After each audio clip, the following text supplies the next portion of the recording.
ते BCCIचा अध्यक्ष कोणी निवडायचा हे ठरवत आहेत, पण ते संभाजीनगर, जालना, परभणी, नांदेड, बीड, धाराशिव, लातूर येथे गेले नाहीत. मुख्यमंत्री आत्ता काल आम्हाला दिसत आहेत जाताना. पण मदतीचं काय? मदतीचं म्हणाल तर अजूनही शेतकऱ्यांना हवी तशी मदत, कुटुंबाला हवी तशी मदत त्यांच्यापर्यंत जाऊ शकली नाही. आजही शेतकरी मदतीच्या प्रतीक्षेत आहे. निदान त्यांना आत्ता जगण्यापुरतं तरी काहीतरी मिळावं, बाकी आपल्याला नंतर चर्चा करता येईल, ही आमची भूमिका आहे. 50,000 हेक्टरी ही नुकसान भरपाई मिळणं गरजेचं आहे. 50,000 हेक्टरी ही नुकसान भरपाई मिळणं गरजेचं आहे आणि त्यांचं ताबडतोब जी कर्जवसुली आहे ती थांबवावी. कर्जमाफीची घोषणा तुम्ही नंतर करा.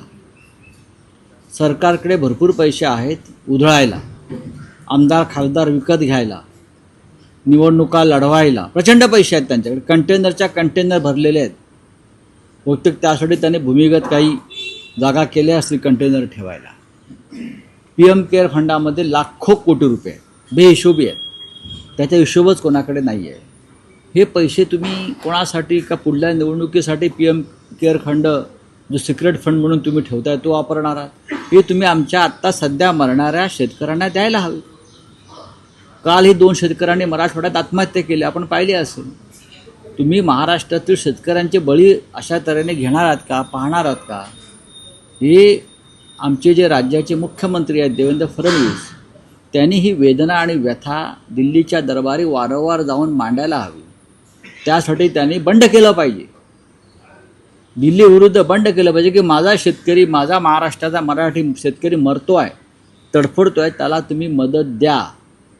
त्यांनी मुख्यमंत्री पदाची प्रतिष्ठा पणाला लावली पाहिजे.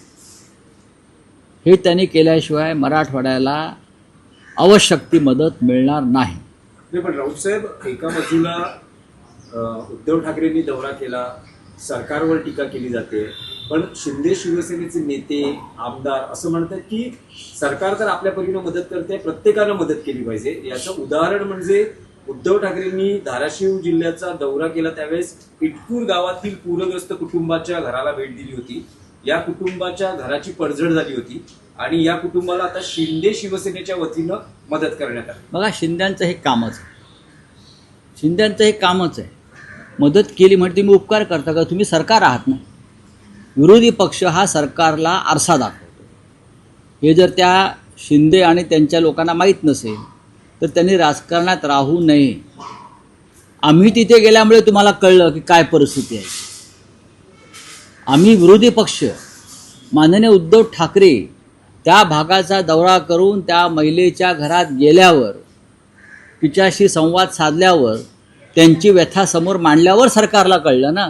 शिंदे म्हणजे कोणी व्यक्तिगत आहे का? शिंदे म्हणजे सरकार आहे ना, गव्हर्नमेंट आहे ना, गव्हर्नन्स आहे ना. तो उपकार काय करत आहेत ते माणसं? ते का उपकाराच्या भावनेमध्ये आहेत का आम्ही मदत केली? अरे नाही करायची, ते तुम्ही खुर्च्या सोडा ना. आम्ही सरकारमध्ये असतो आणि विरोधी पक्षाने काही आम्हाला दाखवलं असतं, आम्ही तिथे पोचलो असतो. आमचं काम आहे तुम्हाला दाखवणं, म्हणून विरोधी पक्षनेत्याची गरज आहे. आम्ही जे म्हणतो विरोधी पक्षनेता का हवा आहे, तो यासाठी हवा आहे, तो तुम्हाला आरसा दाखवतो. तुम्ही इथे जायला पाहिजे, तुम्ही हे काम केलं पाहिजे, तुम्ही इथे मदत पोचवली पाहिजे. जिथे सरकार पोचत नाही तिथे विरोधी पक्ष पोचतो. आम्ही जर तिथे पोचलो नसतो त्या महिलेकडे इटकूर गावातल्या, तर हे मिंदे पण पोचले नसते, सरकार पोचलं नसतं, फडणवीस पोचले नसते. जिथे तुम्ही पोचला नाहीत, या दुर्गम आणि शोषितांच्या गावामध्ये, गरिबांच्या गावात, महार मांग मातंगांच्या गावात, तिथे आम्ही पोचलो. म्हणून तुम्हाला जाग आली की इथे जायला पाहिजे. उद्धव ठाकरेंनी दसरा मेळावा रद्द करावा आणि त्याचा जो खर्च आहे तो पूरग्रस्तांना द्यावा, अशी टीका जी आहे नाही करा, काही गरज नाही. त्यांनी आम्हाला सल्ला द्यायची गरज नाही. यापूर्वी सुद्धा अनेक संकटामध्ये, अतिवृष्टीमध्ये हे मेळावे झालेले आहेत. या मेळाव्यातूनच महाराष्ट्राच्या राजकारणाला दिशा मिळेल. मराठवाड्याच्या पूरपरिस्थितीवर त्याच्यावर भाष्य केलं जाईल. हा मेळावा महाराष्ट्रासाठी आहे, जनतेसाठी. आम्हाला भारतीय जनता पक्षाकडून उधारीचं ज्ञान घ्यायची गरज नाही. नाही, पण एका बाजूला ही नैसर्गिक आपत्ती आहे तर दुसऱ्या बाजूला राजकीय आरोप प्रत्यारोप मात्र जोरात सुरू कोण आहेत. करतं? आम्ही नाही करत. प्रफुल्ल पटेल असं म्हणत आहेत की सरकारनं उद्धव ठाकरेंनी मुख्यमंत्री असताना त्यांच्या काळातही अनेक नैसर्गिक आपत्ती आल्या. सीएम असताना उद्धव ठाकरेंनी शेतकऱ्यांना किती मदत केली, आमचं सरकार 100% शेतकऱ्यांना मदत केल्याशिवाय मुख्यमंत्री राहणार असताना किती मदत केली हे प्रफुल्ल पटेलांना सगळ्यात जास्त माहीत असायला पाहिजे. तेव्हा त्यांचा पक्ष हा सरकारमध्ये सामील होता तेव्हाचा, बरोबर आहे. आणि पहिल्याच कॅबिनेटमध्ये मुख्यमंत्र्यांनी कर्जमाफी केली ना. हे जर प्रफुल्ल पटेल यांना माहीत नसेल त्यांनी विड्या वळत बसावं. त्यांचा खानदानी बिझनेस आहे, विड्यांचा मोठा बिझनेस धंदा आहे, त्यांनी विड्या वळत बसावं 100%. मी त्यांचा अपमान करू इच्छित नाही. पहिल्याच कॅबिनेटमध्ये ज्या राज्याच्या मुख्यमंत्र्यांनी शेतकऱ्यांची 2-2.5 लाखापर्यंतची कर्जमाफी केली आणि शेतकरी अजूनही त्याची आठवण काढतायत, आम्हाला तशी एक कर्जमाफी द्या. आणि प्रफुल्ल पटेल यांना जर हे माहीत नसेल तर ते कोणत्या जगात वावरतात? नक्की त्यांना महाराष्ट्रातल्या राजकारणाची गेल्या 5 वर्षातली माहिती आहे का? नाही. शेतकऱ्यांची कर्जमाफी ही सगळ्यात मोठं काम होतं, शेतकऱ्यांसाठी मदत होती, हे लक्षात घ्या.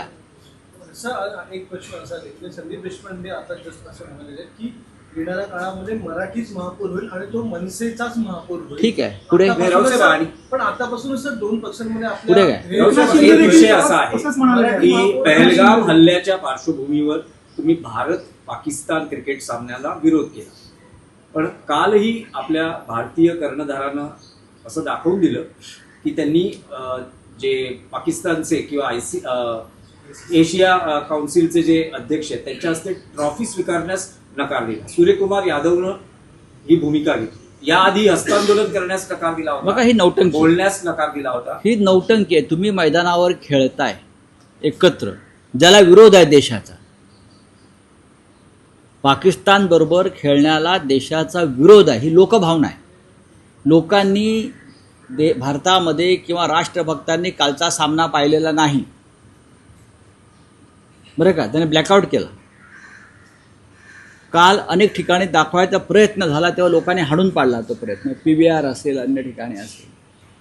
आधीच्या मॅचला काहीतरी त्या पाकिस्तानच्या मॅचचे काय हस्तांदोलन करायला नकार देत. अरे खेळलात ना मैदानावर त्या. काल तुम्ही काहीतरी जिंकला असं मला कळलं, आम्ही काय बघत नाही, हे धंदे आम्ही करत नाही. काल तुम्ही काहीतरी जिंकलात तेव्हा तो पाकिस्तानचे कोणी मंत्री आहेत, मोहसिन नकवी, जे एशियन क्रिकेट काउन्सिलचे चे अध्यक्ष आहेत. त्या काउन्सिलवरती भारतीय जनता पक्षाचे पुढारीसुद्धा आहेत महाराष्ट्रातले. काल तुम्ही त्यांच्या हस्ते ट्रॉफी घ्यायला नकार दिला. अरे पण तुम्ही खेळलात आणि 15 दिवसापूर्वी त्याच मोहसिन नकवीबरोबर याच भारतीय संघानं फोटो काढले, हस्तांदोलन केलं ड्रेसिंग रूममध्ये किंवा कुठल्या तरी एका कार्यक्रमात. मग तुम्ही देशाला काय मूर्ख बनवताय?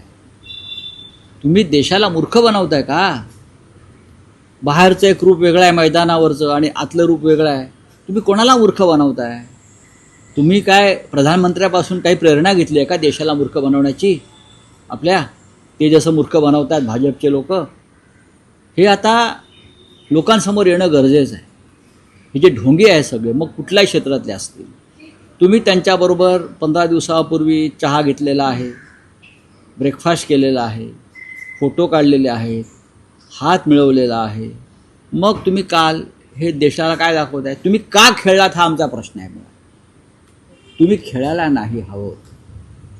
हाच आमच्या हुतात्म्यांचा आणि त्या सगळ्या निरपराध जे मारले गेले त्यांच्या रक्ताचा हा अपमान आहे. भारतीय क्रिकेट बोर्डाच्या निवडणुकीमध्ये इथे सगळे लोक अडकलेले आहेत. हां, एक कोणीतरी जम्मू काश्मीरचे अध्यक्ष केले आहेत. एकेकाळी भारतीय क्रिकेट कंट्रोल बोर्डावरती महाराष्ट्रातल्या सुद्धा आणि मराठी खेळाडूंचा एक सहभाग होता. पण गेले काही काळ जय शहा आल्यापासून भारतीय क्रिकेट बोर्डामध्ये महाराष्ट्र दिसत नाही.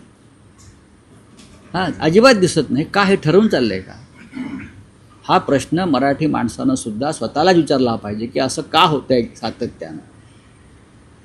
भारतीय संघ असतील, क्रिकेट बोर्ड असेल, अनेक या संस्था क्रिकेट संदर्भात त्यातून अगदी महाराष्ट्राला दूर करण्याचं काम पद्धतशीर सुरू आहे.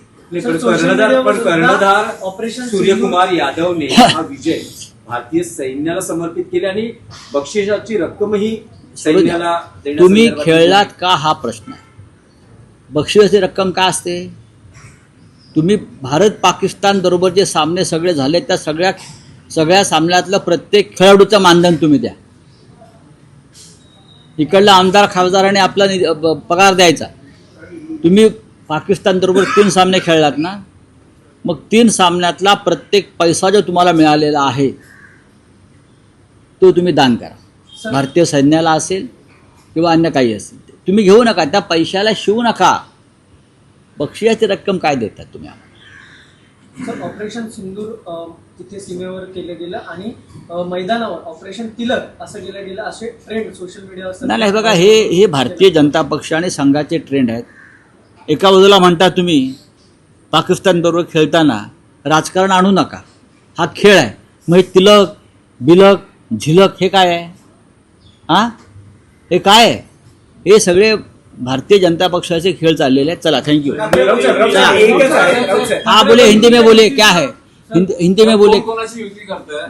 अरे हिंदी, मैं हिंदी में पूछ रहा हूँ. शिंदे म्हणतायत. अरे हिंदी की बात करो. मुंबईचा महापौर आमचाच. एशिया कप में जो है कल एशिया कप में इंडिया पाकिस्तान सामना और कैसे देखते हैं, क्या करें? देखो, देखने भारत के लोगों ने ये क्रिकेट की मैच देखी नहीं है. मुझे भारतीय जनता पार्टी के जो ढोंगी राष्ट्रभक्त अंधभक्त है उनके बारे में मुझे जानकारी नहीं है. वो कुछ भी कर सकते हैं. लेकिन जो प्रखर राष्ट्रभक्त है, जो राष्ट्रप्रेमी है, ये लोगों ने कल का मैच देखा नहीं और देखेंगे भी नहीं. तो हम उसके ऊपर चर्चा करना ही ठीक नहीं है. पीसीबी अध्यक्ष ने ट्रॉफी लेने से इनकार कर दिया. अरे ये सब ढोंग है. पीसीबी के कोई अध्यक्ष है नकवी, उनसे आप ट्रॉफी नहीं लिया. लेकिन मैंने आज एक वीडियो ट्वीट किया है, पोस्ट किया है. उसमें 10 दिन पहले भारत के क्रिकेट के जो कैप्टन है उसकी पूरी टीम उनसे हाथ मिला रही है, उनके साथ चाय पी रही है, फोटो निकाल रही है. तो आप देश की जनता को मूर्ख समझते हो क्या? हमारा सवाल है कि ये मैच नहीं होना चाहिए था ऐसे माहौल में. हमारा सवाल है आप पाकिस्तान से क्यों खेल रहे हो? हमारा ये सवाल है कि आप हमारे शहीदों का, चाहे जवान हो या पहलगांव में मारे हुए निरपराध लोग हो, उनकी शहादत का आप इस प्रकार से अपमान मत करिए. ये हमारा सवाल है. आप ट्रॉफी को हाथ नहीं लगाएंगे, उसके हाथ से नहीं लेंगे या कैप्टन से हाथ नहीं मिलाएंगे. अरे मैदान में एक साथ खेलते क्यों हो? फिर अगर आप खेलते हो तो ये नौटंकी मत करिए. सर, एक्टर की रैली में 41 लोगों की मौत हो चुकी है. सीबीआई जांच की मांग की जा रही है. सीबीआई जांच की मांग नहीं, ये जो किसने ये रैली को निमंत्रण दिया था, कोई एक्टर है, उसके ऊपर मुकदमा चला ये सदोष मनुष्यवध का. 40 हत्या इस व्यक्ति ने की है, 40 मर्डर किए हैं ऐसे लोगों ने. उसके ऊपर 40 हत्याओं का मामला दर्ज होना चाहिए.